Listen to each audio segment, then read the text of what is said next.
Eh bien, mesdames, mesdemoiselles et messieurs, d'abord, merci d'avoir répondu présent à cet appel. Vous êtes effectivement très nombreux pour un film très attendu, je dois le dire. Et donc, sans plus attendre, je vais vous demander d'accueillir l'équipe du film qui s'apprête à, je vois, 5 minutes, 5 minutes, 1 minute, ok. Alors voilà, donc vous avez quand même vu, vous êtes vraiment les premiers, comme le disait José Covo, à voir ces extraits après l'Angleterre, bien sûr. Et le film, comme vous le savez, sort fin mai. Donc vous êtes vraiment les tout premiers à goûter au nouvel univers signé Sir Ridley Scott. Et j'espère avoir vos réactions que la suite, vous l'attendez aussi avec impatience. Je peux?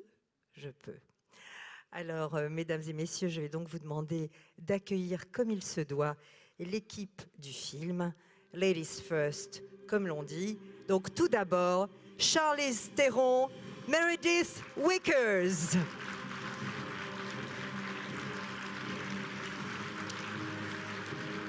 Elle a pour partenaire, bien sûr, Michael Fassbender, qui joue le rôle de David et qui a pris ce matin le train de Londres pour venir nous voir. Merci Michael. Bien sûr, elle est là aussi. Noomi Rapace, qui joue le rôle d'Elizabeth Shaw.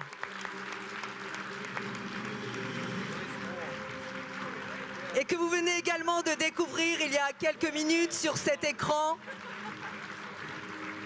Elle est là pour vous aussi. Welcome, Noomi. Et puis bien sûr, the mastermind behind it all, Sir Ridley Scott.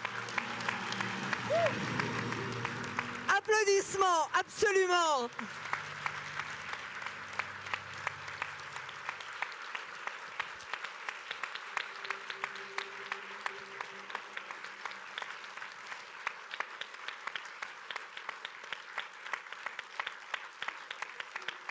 Morning.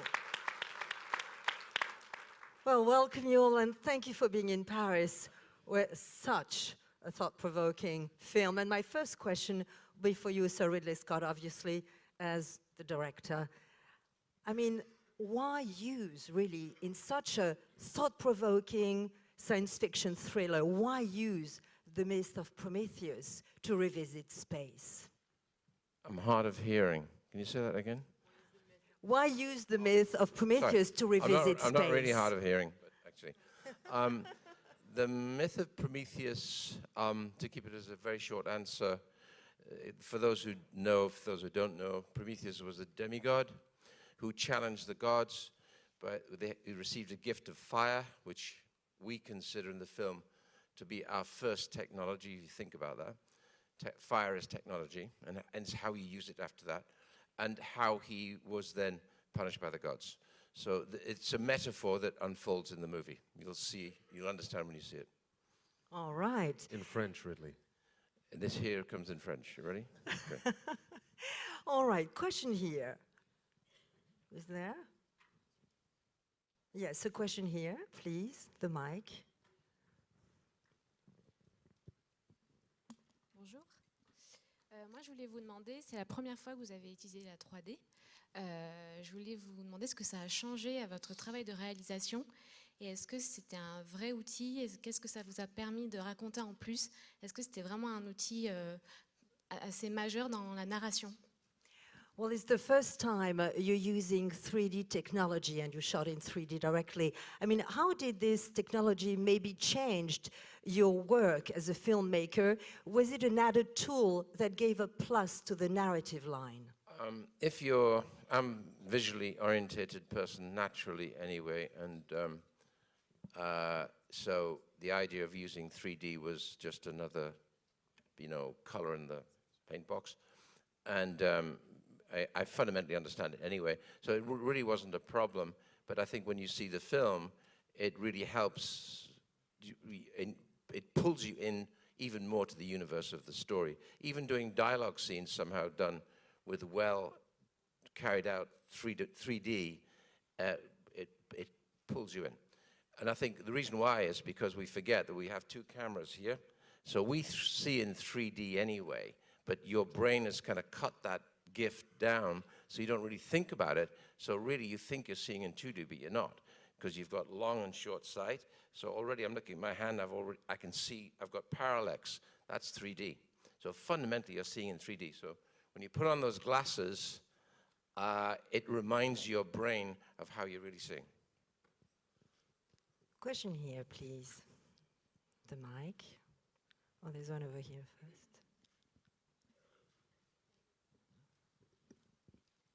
Hello.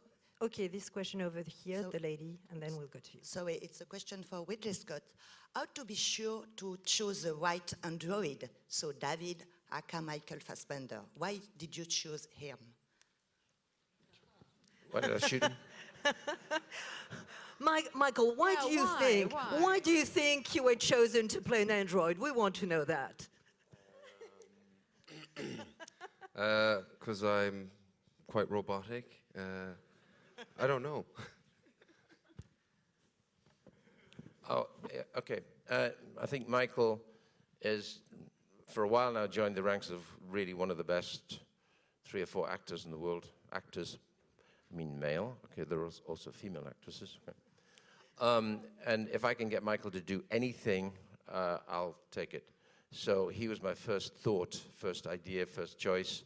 Went to him, and much to my surprise, he said, after a very brief conversation, said, I'll do it. Michael is a master of everything, really. Also, I think he's a very good mime artist. And I figured within this character of David, there's a lot of humor in David. You're allowed to smile in this movie, even laugh in this movie. I think even in the very first Alien, there was a little bit of humor between Harry Dean Stanton and Harry and Yaphet Kotto, right? In this film, I think there's even more humor. And if you watch the film at the very beginning, very carefully, what Michael does with the part of David is kind of wonderful, actually, because he's walking around all by himself for about the first 4 or 5, 6 minutes, and we think, who is this person? And you might think, is he a housekeeper? Is he a butler? What is he? We make no secret of the fact he's a robot, android, or replicant, because there's no point in hiding that anymore. It's such a, part of the science fiction genre that I didn't want to make it that special, but wanted to make it more special, the fact that conversely, because he was that and was accepted at that the crew around him would accept that. And one member of the crew doesn't accept that because he's uncomfortable having a creation in the replication of a human being around him. So there's constant little jabs and digs at who he is and who does he think he is as this person who's been created. But anyway, you'll see it through the film. It's humorous and then it gets dangerous. Bonjour. A question here, please. Yeah. Oui, bonjour. Pour Alien, vous avez créé un personnage féminin très fort de Ripley avec Sigourney Weaver, et je voulais savoir comment vous avez créé vos personnages féminins dans Prometheus et comment Charlize Theron et vous, Noomi Rapace, vous voyez vos personnages. Well, I mean, in Alien, obviously, you chose a very strong female character, Sigourney Weaver. How did you work on, let's say, the female characters on Prometheus? It's for you. And then we'll get to the ladies, in fact. So the comparison, you're booming. When you speak, I can only get half the information at this end. Sorry. There's like a boom is a bounce off this wall. Yeah. So can you re-say that, okay? I thought it was a question for Noomi. Well, the question was about that in Alien, obviously, you have a very strong female character played by Sigourney Weaver. Yep. How on Prometheus did you work with your female characters and your actresses? All my characters, all female characters, are pretty well in all the films I've done involving, engaging females, I think, in all of the films. There's been some female or other, and they're usually really, really strong. I think it comes part and parcel probably from my mother, who was 4'11". She insists she was 5 feet tall. But actually, she used to kick my brother Tony Scott and my ass regularly. So I got used to really strong women. And so I accept strong women. They win, you win, okay? Over now. Well, as we're talking female characters and characters in general, I'd like to address the three of you. I mean, in this movie that was very secretive, so to speak, we don't know much about Prometheus yet. And you each have your different agendas, as it's a thriller. So I'd like you three to tell us, what is really your secret agenda, so to speak, what you can reveal, or what are your agendas, the three of you? Charlize. Well, if we told you, we'd have to kill you. I don't know. I mean, yeah, we all definitely come from. There's definitely a mystery. There's an uneasiness. We don't really know each other. We're really crew. I play a character who is somewhat in charge of who works for the company, who's kind of set out this spaceship into this mission, and she has worked with some of the crew. And she knows David, but she's unfamiliar with Shaw.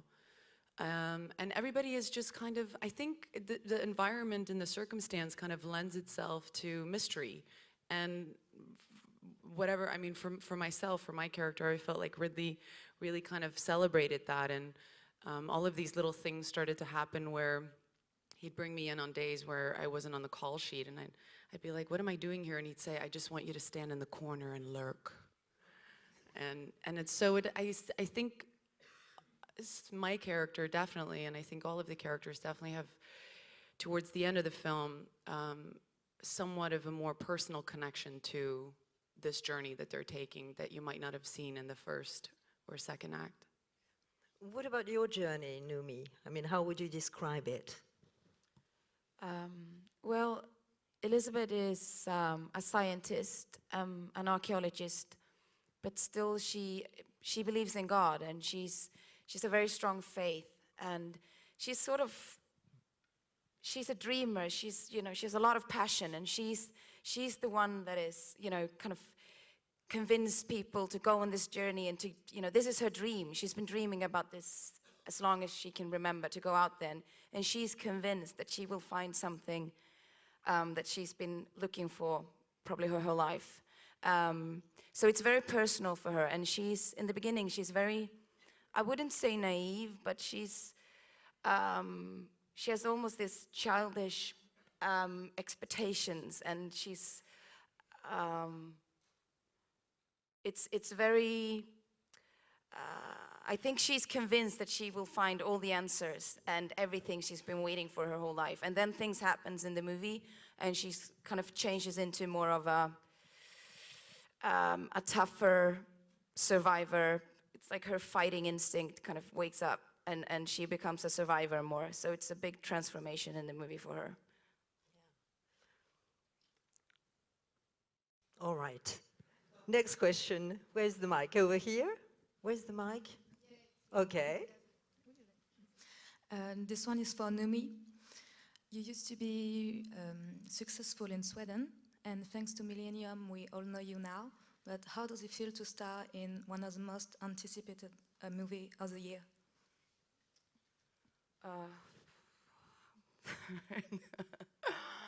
Well, it's what I love about acting and about creating movies and working in this with this. It's such a. It's for me. It's the best. It's everything. Because it doesn't matter, you have to start from zero every time. It doesn't matter what you've done before. It doesn't matter if you've done good or bad things before. The only thing that matters today is what we do and what we together can make out of this movie. And then it doesn't matter that Ridley have done, he's been doing the most amazing movies for so many years, and Michael and Charlize too, and it doesn't matter what you come from, if you're a big Hollywood star or, an unknown actor from another country, everything that matters is what we do together. And then you kind of forget about the world around you. You don't really, it kind of fades away, that you are such an icon and everything. You forget about it. And then you step into another world together. and you just work really hard. And when you're finished with the movie, when you step out, then you start to realize that it was quite big and that it was a lot of, maybe I should have felt the pressure, maybe I should have been more nervous about it. But you don't really feel it when you're inside because you don't really, it's almost like you ignore all that. Question. Yes, the mic is here. Yes. Hello, this is a question for Sir Ridley, please. Could you tell us a little bit about the kinship between Prometheus and Alien? There was the quick answer is that the actual. Do you want the long answer or the quick answer? Okay. The long answer. I'll give you the long answer. Okay. Well, okay. I'll give you the quick answer first. The DNA attached to the original Alien occurs in about the last 8 minutes of this movie, and that's when you see it, you'll get it. Okay. It started off because I did one Alien, then 3 followed, and I watched the 3 get made, and you know, I'm very competitive, so give or take. Did I love them? Yeah, they were okay. But I'll always say it as it is, believe me, okay? And I think what got eventually used up was the Alien. The 7th member of the cast in the first one was pretty formidable. And the cast I had was absolutely wonderful, but without that guy in the rubber suit, the film wouldn't have had its terror thread, which I think we really got supercharged terror in that first film, partly because the actors were wonderful and were doing that, because if an actor's not showing fear or terror, the audience aren't going to feel that either.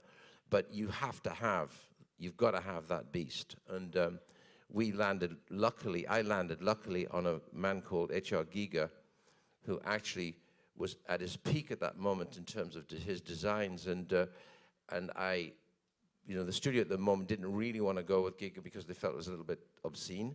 I said, well, obscene's good, you know. It's certainly intimidating. So eventually we ended up with that. Now, then on watching the 3 films that followed, no one asked one very big, simple question. And I was amazed at that because it was an evolution where you could certainly go into the next story by saying, who was the guy in the seat? Who was the popular character that got this name, the space jockey? I don't know where that came from, but they did. And this big skeleton lying in this giant seat. Who was that? Why was he there? And I always figured what I had was a battle. I used to call it a battle wagon. And it was based on a croissant. It's a croissant. That spaceship was a croissant, okay? And I think, why is this boomerang? It didn't crash, it parked. And why did it park there? No one brought up those questions. It's a whole new storyline. So I went back to Fox recently, 3 years ago, and said, I think I got a notion to recharge this genre. I don't like using the word franchise, but I'll use it for the purpose right now. Recharge this franchise into something else. And they agreed, and I began with the writer, John Spates, and then later Damon Lindelof. And it became, it's interesting, because when you're writing, as you guys know, it's entirely organic, okay? When I'm working with writers, it's literally sitting at a table for days, sometimes weeks, where there's always an answer to your problem. Depending how much you want to beat your head against the wall, one morning, 1 minute, 1 hour, you're going to suddenly get, of course, why didn't I think about that? Sometimes about removal of things. So it was an organic process which gradually shifted us away, miles away from the original Alien, and evolved into what this film is now called Prometheus. So there's a connection, that was the fuse, now this is different, and leads us somewhere else. Next question. Here. Here, all right. Bonjour, c'est une question pour Charlize. On vous revoit de nouveau sur nos écrans. Bon retour d'ailleurs. Comment on peut passer d'un film aussi différent que Young Adult à Prometheus par exemple? Comment on se prépare pour jouer aussi différemment dans des studios totalement différents avec des réalisateurs totalement différents? Well, this is a question for you, Charlize. I mean, the lady was wondering how you prepare for such different parts. For instance, you just went from young adults to Prometheus. How do you prepare as an actress for such different roles with such different directors?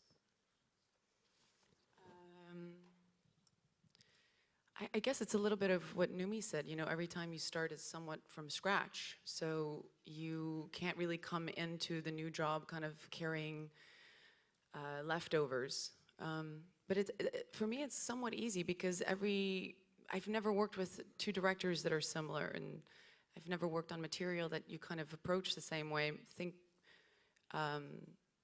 think that's what makes it fun and what makes it interesting. I don't think I would ever want to go and do something that felt like it was just kind of regurgitated from the last job.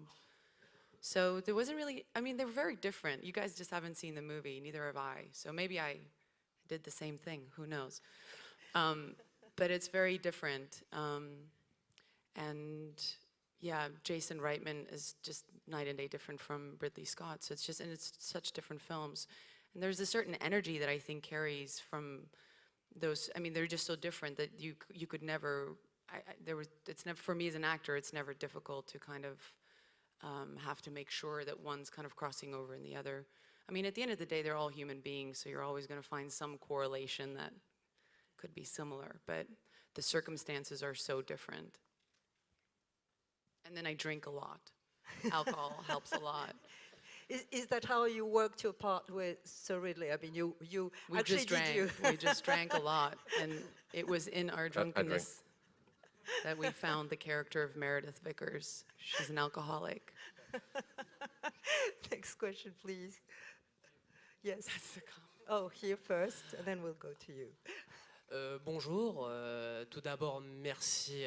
Thank you so much for your visit. Voilà, vraiment merci de venir pour ce beau cadeau et votre venue est. Alors ma question, j'ai une question pour Ridley et une question aussi pour les acteurs. Ma question pour Ridley, c'est que vous revenez à la science-fiction 30 ans jour pour jour après Blade Runner. Comment on fait pour se remettre dans le bain de la science-fiction? Et ma question pour les acteurs, c'est comment c'est de bosser avec Ridley Scott? Qu'est-ce que ça fait d'être choisi par Sir Ridley Scott? Thank you. Well, loves the film, thanks for the gift of it and all that.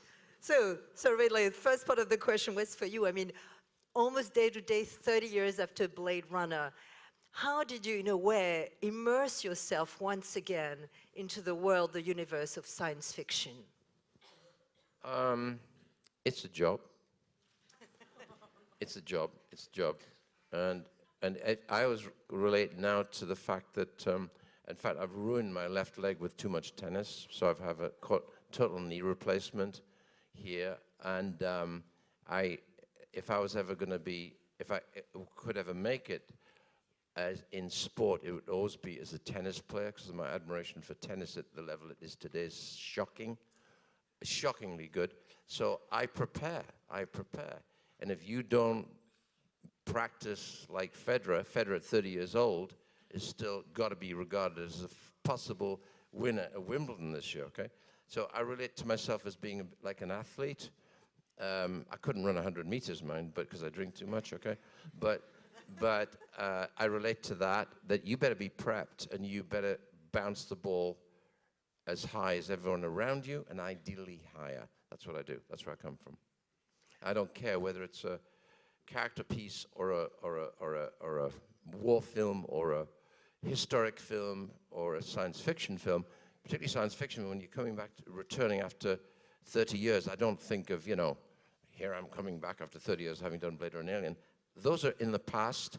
I really am very happy that I made them, and although very disappointed at the time when Blade Runner was such a disaster, but it's kind of satisfying 25 years later. We're probably going to not remake Blade Runner, but go into the next phase and genre of the world that might be Blade Runner. So it still survives. It's the job I do. I love it. I'm very lucky to be doing it. All right, and the second part of the question is really for you three. So I'll start with you, Michael, because you've been fairly silent. And as Sir Ridley mentioned, a tennis player, Federer, I believe, because the question is how basically was it to work with Sir Ridley, and how did it feel to be chosen by the boss, so to speak? And Michael, I mean, Sir Ridley referred to a tennis player, and I believe you also felt like a swimman, Luganis, when you took on the part, you said. Yeah. Yeah, well, you know, first of all, it's to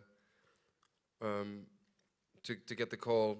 Well, I think we met, first of all, I think in 2008, and you just sort of invited me to your office. You'd seen Hunger. The one thing about Ridley is, like, he sees everything, and still has that passion for films out there, like Girl with the Dragon Tattoo. Remember you were telling me about that at the time, and then so, you know, you get the offer and you think, oh my God, this is amazing. You know, I've got to go home and really start working and get prepared. Like Ridley was saying, I really believe in preparing, so that when I can come on set, I can allow things to happen, but have an idea of where I'm going with it. And it was just a lot of fun. I was quite, you know, I was pretty nervous on the first day. I didn't know what to expect, and then it just became like play, really. And though I think both sort of very serious about the work, it was just a joy. No idea was stupid until we tried it and put it on the floor. Took a look at it. If it worked, it worked. If it didn't, it didn't. But what's really impressive about Ridley and watching him at work is, you know, you've got 350 people on set, and each department has got to, you know, come and bring their sort of game, their top game to set, and seeing somebody sort of have an involvement and instilling passion in each of those departments is pretty amazing to witness, and to have the precision in each department, and to have the sort of imagination and the enthusiasm, the energy. You know, that's what makes him the sort of master. You know, you know, you have to be a ring master, especially on something that size and that magnitude. I mean, Numi, I believe you sort of answered already how it felt to be working and chosen by Sir Ridley. What about you, Charlize? Is there a particular feeling you had when you knew you would be part of such an adventure signed by Sir Ridley Scott?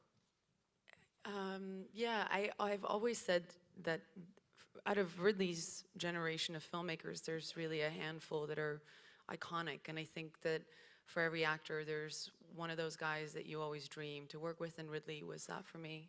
Sir Ridley was that for me. But I could just add one thing. It's like yes. when I remember we were doing a quite disturbed, really different scene, something I've never done before. Not even close to doing anything. It's shut up. Okay, so it's actually it's this scene that is really really disturbed and quite twisted. And we were kind of working on that sequence for a couple of days, and it was almost like stepping down into a hell in a way. It was really physical and really mentally, it messed me up a lot. And I remember one day, you know, you came to me. What I love is that you're so you're so passionate, and you're so in the actions, in the characters. It's like you are breathing and thinking and living them. I was doing these really weird things, and you know, you came in and it was like, do you have another take in you? And I was like, yeah. Okay, let's go. She's ready now, go. And it was like, it felt like we were kind of breathing in the same, I never felt that I was carrying something alone. It always felt like we were sharing something and doing it together. And I was kind of running around half naked, and I never ever felt like I was naked. It's weird because it felt like you were always in there with me, and that's really, I've never worked with anyone who shares it so much. Yeah, I think, and I'll just add to that, you know, I think that there's, you know, we try and capture moments in cinema. You don't know how they come, and, you know, where's the formula to it? There really isn't. It's just those moments within films that make films, you know. Maybe the whole entire thing isn't consistent, but the moments, and I think, you know, a lot of directors don't see it brewing in the atmosphere. It's happening in the atmosphere, and a lot of directors just don't see it. But you know, Ridley's very attuned to it, so it's like, we've got to go now. He sees something happening within the sort of actors, and that something special is about to happen. and that's sort of, you need to be pretty in tune, as I said, at the same time looking at the camera department, looking at the art department, looking for hair, makeup, wardrobe, each department having an eye on everything. That's pretty extraordinary. Gentleman over here, the mic, please. Hi. Oh, yeah. First of all, what we saw this morning is absolutely amazing. My first question is, what was the biggest challenge for each of you? And my second question is for Sir Ridley Scott. The print we'll see in theaters, is that your director's cut? What? That I directed who? God. Could you repeat? Oh, I thought you said I directed God. I went, what? You know, your director's cut. This is, I didn't catch that. Could you please repeat it? Yeah, the print The that we'll cut see. that you're going to see in the cinema is always will that be your director's cut?